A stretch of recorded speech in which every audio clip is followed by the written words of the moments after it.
the Economic Council. I'm sorry. Oh, Jackie. I apologize. Maggie Hercella is no longer with us, so that with the organization, that's what I meant, I'm sorry. Maggie Hercella was in the room at the time. The Economic Council, Florida Oceanographic, Mark Perry was in the room. The Marine Industries, the late great Ted Guy was in the room. Audubon of Florida was in the room, and the Martin County Farm Bureau, a gentleman by the name of James Clay. Those were the original founding members of the organization, including some individuals. Captain Greg Gentile was here, A.J. Smith was here. It was a good, strong foundation. In the early days, the meetings were very rowdy, as you can imagine, with some of the captains here.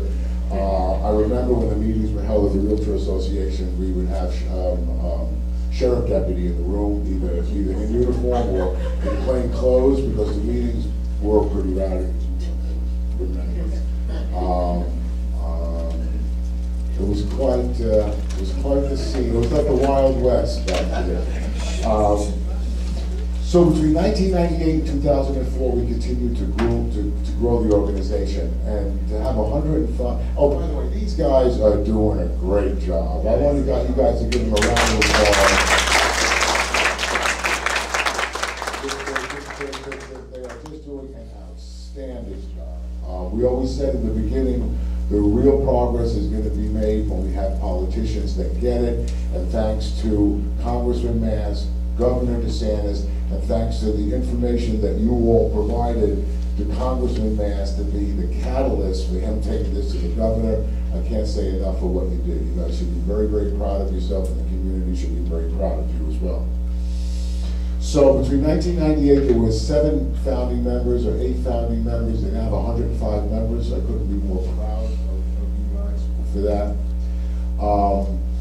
In 2005, the Rivers Coalition voted as an organization to file a lawsuit against the Army Corps of Engineers. So that's when we formed the Rivers Coalition Defense Fund. Charlie Grandi, Mark Perry, myself, Carl Wickstrom. I don't want to forget anyone, but that was kind of the core of the Rivers Coalition Defense Fund. So we needed it was a 501c3, so we needed a vehicle to raise money to do this.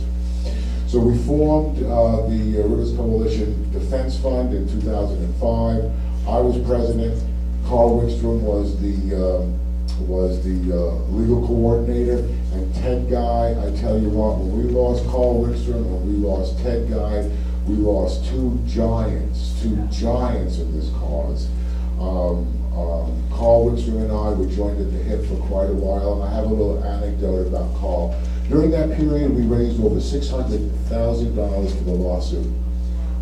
We brought in Earth Justice and David Guest, and we were advised by them that the Endangered Species Act or a Clean Water suit wasn't going to work. They convinced us to go for a federal takings case, which is what we did. So we brought in some high-powered, expensive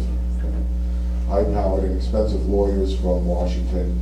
And we raised over $600,000. And I remember part of our bylaws is Mark and I were the signatories on the checking account.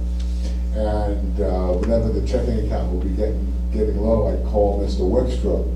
I'd say, Carl, we need some money. And Carl said, okay, I'm going to have lunch with Wayne Heisinger. So Carl and did this twice. Had lunch with Mr. Heisinger, came back to my office twice and handed me a $50,000 check. Carl Wickstrom. He did that twice. He also leaned on Paul Tudor Jones, got 50 out of him. We did the Dirty River Dance. So all in all, we raised $600,000, and we ended up. The city of Stuart gave us $25,000 twice. The town of Stools Point gave us money. Jim Harder gave us money. We had a banquet. We had a banquet. The CC. We had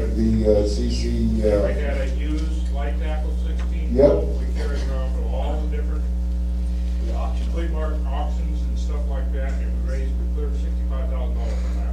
Yeah, so we were a money raiser machine. The long and short of it is we ended up getting our butts kicked. They cited This was a suit.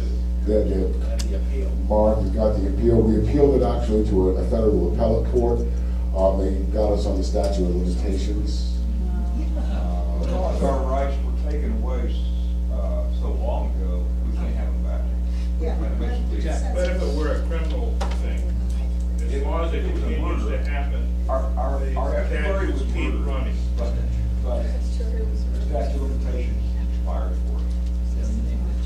And Carl and I mean, they gave us some very, very good language. Mark has got the rule in there. There was a very, very good. Is that on the website? All of the legal PDFs are on the website. We got very good language out of it, but we got no relief. So, but we got everybody's attention. That was a fact. Carl and I were joined at the hip for a while. Boy, we would go at it, but at the end of the day, Carl was just a giant. So after that, I don't know how many years.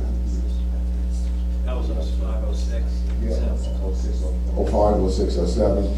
I'm gonna wrap this up really, really quick.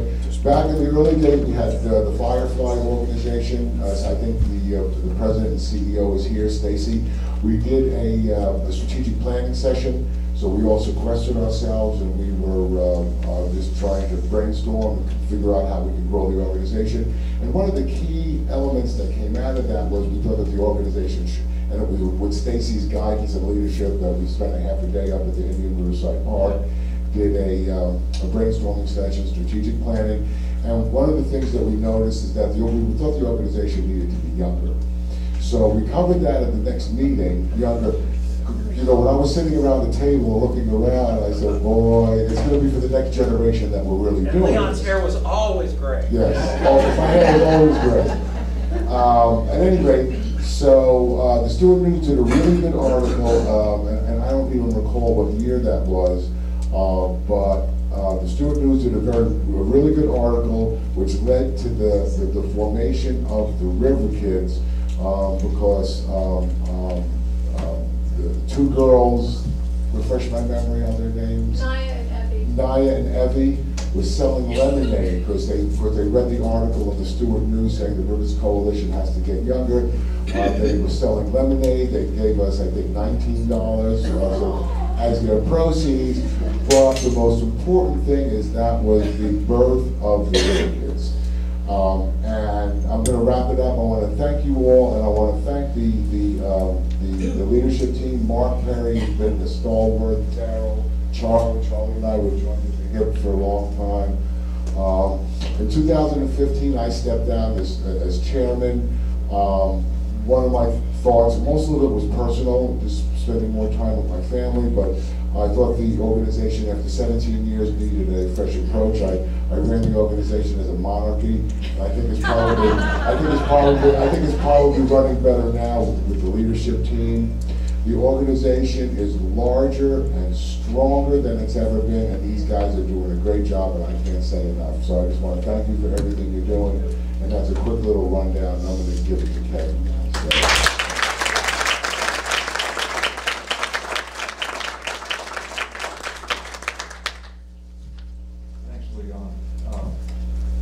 The River Initiative was really formed from two different directions. Is it working? Yeah, you just gotta speak up. Okay. They locked us out of the audio box. The Rivers Coalition came from two different places. Bud Jordan was working with the Rotary Club of Stuart and wanted to find a way to improve the estuary. And I was in the first class of leadership that the chamber ever ran, and was on the environmental committee. And one of the projects we picked for the environmental committee was to understand why the estuary was getting worse instead of better. Well, I'm a technical guy, and that's my area of expertise with environmental engineering. And so I gathered together all the publications that the Water Management District had already put out, plus a few others, USGS and some other places, and put together a slideshow showing what the estuary used to be, and then what it is now, and what it had happened to it. And then sort of implied, here's what we need to do to fix it.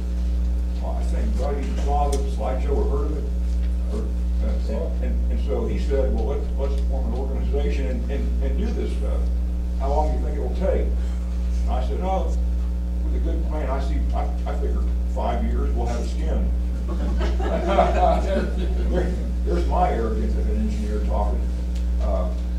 But truthfully, the problems are very easy to sort at this point. We've got lots of science, too much science. Failure to act on it is the problem. And that failure is political, not technical. Hopefully with the governor's adjustment for the water management district, we'll see some more attention to the real science and not the fake science that the sugar industry prefers. So we started off on this ambitious program to correct the river's ills in 5 years. And well, I would say one of the important things about the initiative was that during its history, from 91 until, when did we disband? 2000? No, ask them, they pulled it in. 2000 and, no, in early 2000s, everything got running. Yeah, you were part of the Rivers Coalition as it formed. Right. But then you. That's basically when we disbanded. So as an initiative, we felt like we had done our part to lay out the technical issues, lay out the political obstacles to get them solved, and having helped form this organization, which the Rivers Coalition Board felt like this organization was the right way to go. Our way to go was Machiavellian and fast and technical and Very scientific commission. well, we tried to keep credibility. That was important to us. But the overall effort was folded into this organization, and in order to keep the confusion down, we thought it was better for us to just disband rather than make multiple organizations trying to do the same thing. But one of the most important things that we did was kept our leadership constant. Bud was the chairman the whole time. Well, There's a lot of arguing. nobody else had to die again. I was better that way, though. I was the vice chairman the whole time, and the board, Mike Crook and Larry Crary and Matt Kelly and Ken Canane, the board stayed very stable, and so we were able to use our resources efficiently and well to tell our part of the story. But again, we were an initiative, and once that part was done, we were done. This organization and what it's doing and what it has done recently has just gone beyond what we could have done. I think the sheer volume of perspectives and people interested in this has forced the political folks to pay attention, and we try to do that, and we did a pretty good job in a way of building up our image, even though there wasn't very many of us and we weren't really very, very powerful. But I think you're doing a fantastic job. Those of us who were in this thing for so long, we could make a couple of comments about it. Really, I grew up here, and I knew most of the people who were Rivers League. This briefcase was given to me by Mabel Witham. Mabel Witham is probably if you want to think of a founding person in Martin County for the environmental movement. She was it. Mabel taught Maggie out of her chops, to give you an example. Mabel's husband, Ross, was very involved in the River League and also very involved in sea turtle research. In fact, a lot of his research has been credited to Archie Carr, who was actually Ross's research, but he was a very retiring kind of guy and didn't insist on it. anyway, Mabel gave me this several years after the River Initiative was formed. As Darrell said, I'm going to take this to the Stuart Heritage Museum, and hopefully they will start an exhibit of this fight for the estuary and its not origins in Stuart, but its locus here in Stuart for the long term. Probably a good time for Bud to give us a summary on this whole shooting match. At the beginning, and is still around. Yeah. The Army Corps has not won yet.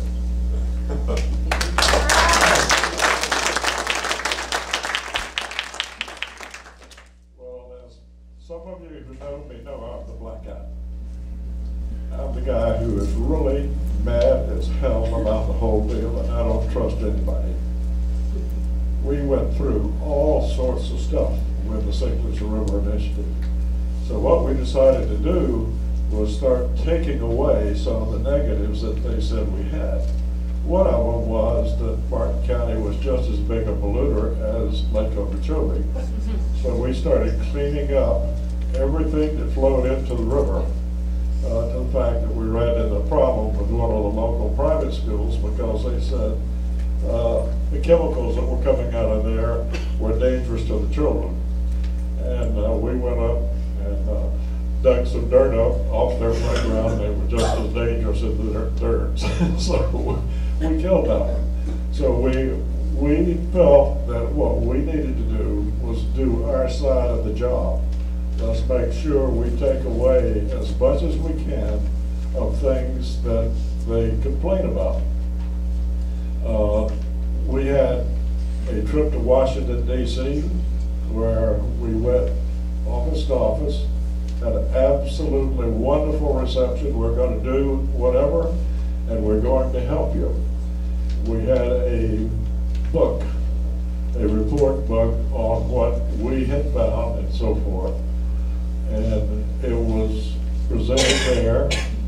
There's at least one or two still around, I think. Anyway, it caused the Corps of Engineers to come down from Jacksonville, and they read the book. And they said, we agree with everything you say. It's absolutely correct, but you won't get it done in your lifetime. That really made me mad. And they're, you know, you can tell that they may win that fight, but this river has to be cleaned. And we went through the Corps of Engineers in Jacksonville. We passed there to get some real stuff done to clean the river up. We got through the Corps of Engineers in Atlanta. We went right up to Washington with it, and we didn't hear anything for a year. It turns out that we got a letter. When did we get that letter, Kevin? A year later? We got a lot of letters. Well, anyway, we got a letter back because they did not answer us as to why they didn't go forward, and it was because that the U.S. Sugar Company had objected to some of our findings.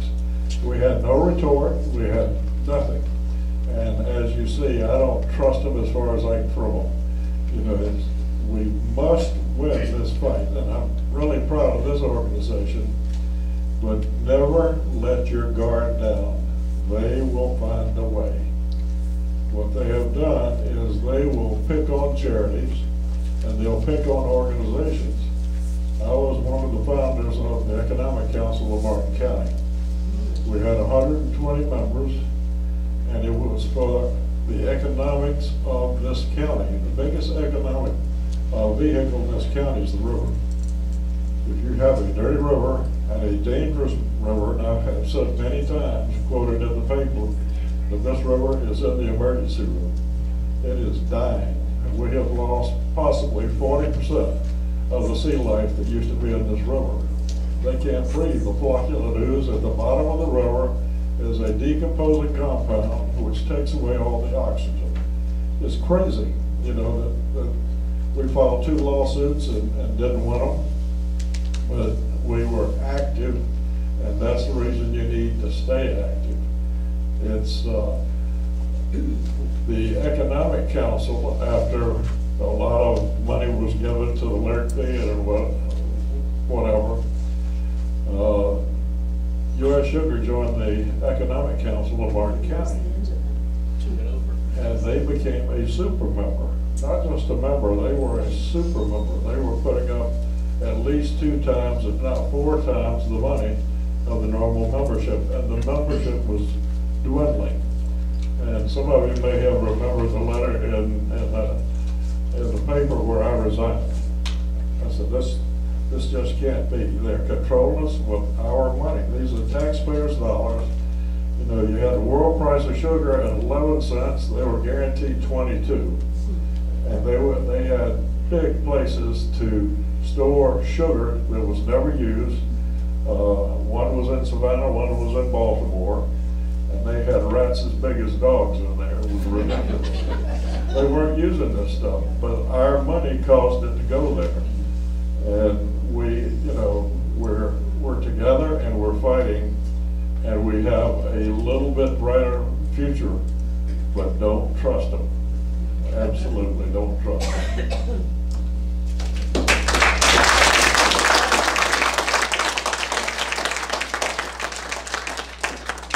Thank you, gentlemen. And Kevin, when you go to the museum, we probably can empty out half of our storage locker and save us some money if you can get some of our stuff into the museum too.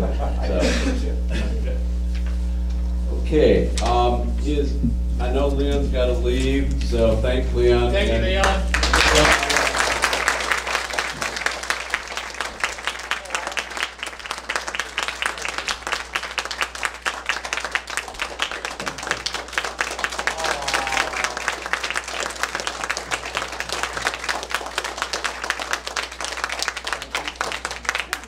Thank you, everybody. You make the old man proud.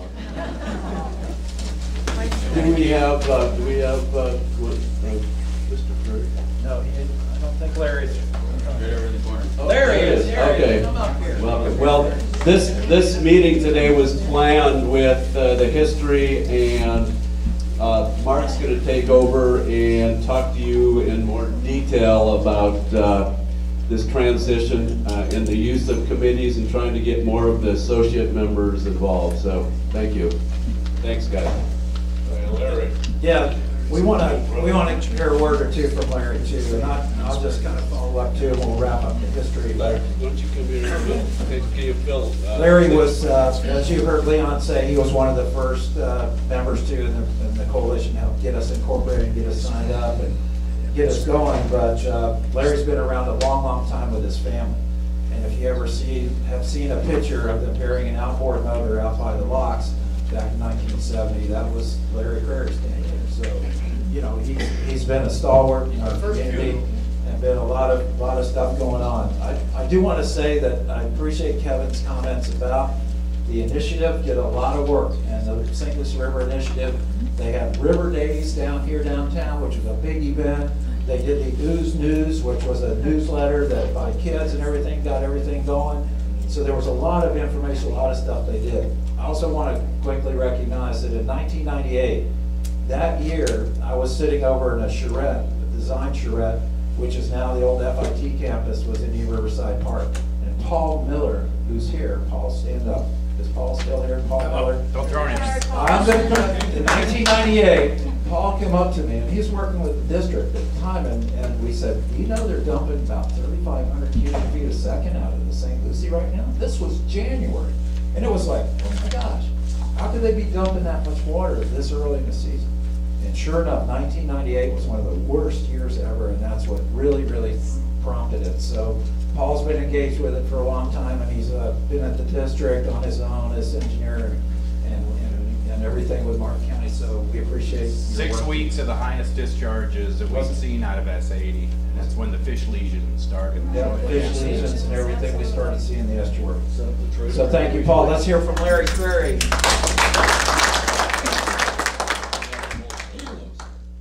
I'll just say a couple of things, because Bud and Kevin have said so much about what the River Initiative did. I grew up, the neighborhood I live in now is the same neighborhood that my dad grew up in, and now my grandchildren are growing up in the same river, and it's St. Lucie Estates along the river there. And as a kid, I used to go down to the river. All summer long, we spent time down on the shoreline there. And we really loved our northern visitors because they closed their houses up, and we could go along their seawalls and shoreline all summer long and never be chased off. But it was, and we used their docks too. They had really nice docks. But, you know, I noticed over the years, of course, the deterioration in the river. And what I did with the initiative was lent my legal knowledge and skills to that effort. And every one of us has some skill or some connection or something that we can do to solve this problem. And that's really what's incumbent upon us, just like we did in the initiative and like the coalition is doing. It's gonna take a lot of us using all of those talents to make this better. And I'll close with this because it's something that, it's just a saying I love. There was a Clint Eastwood movie years ago called The Outlaw Josie Wales. And in it, there is a Native American chief. His mantra was this: we will endeavor to persevere. And that's really what we need to do here. It's a perseverance thing. As Bud and Kevin said, you know, it is a generational thing. And it's going to take us and the generation after us and the generation after this to make sure that this is fixed and it stays fixed. So God bless you all for your support, and hang in there. It's going to get better.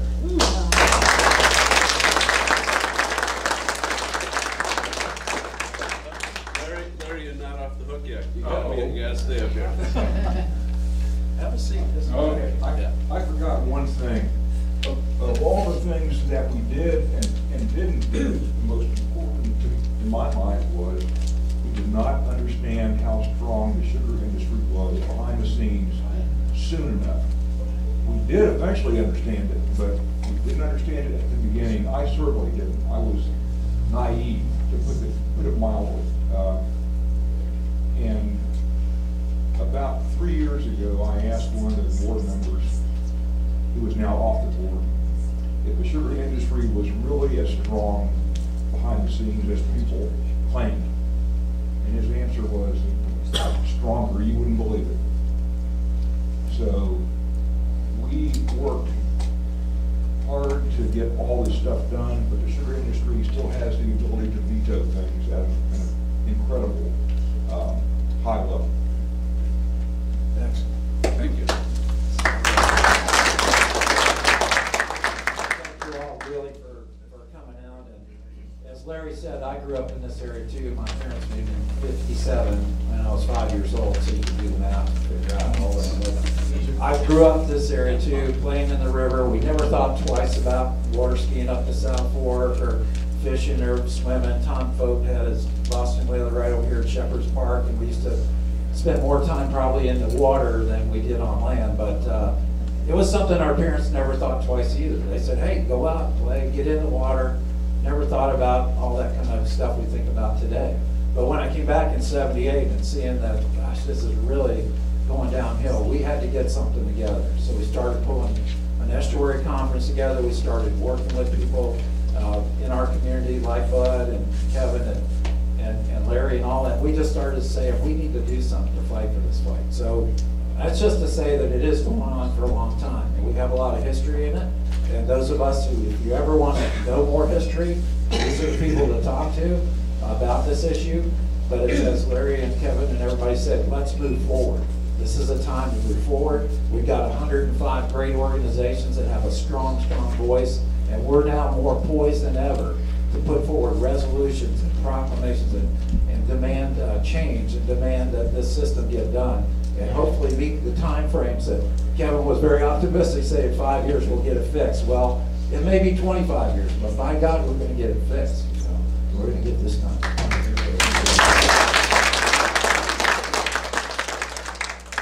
So Yeah, so we have incorporated the bylaws. We don't need to go through them. They're going to be posted on the website and the articles. But we have committees that are set up within that. So we have an executive committee, which are the officers of the corporation, myself, Charles Grande is vice president, Jim Moyer, secretary, and Daryl Brand is treasurer.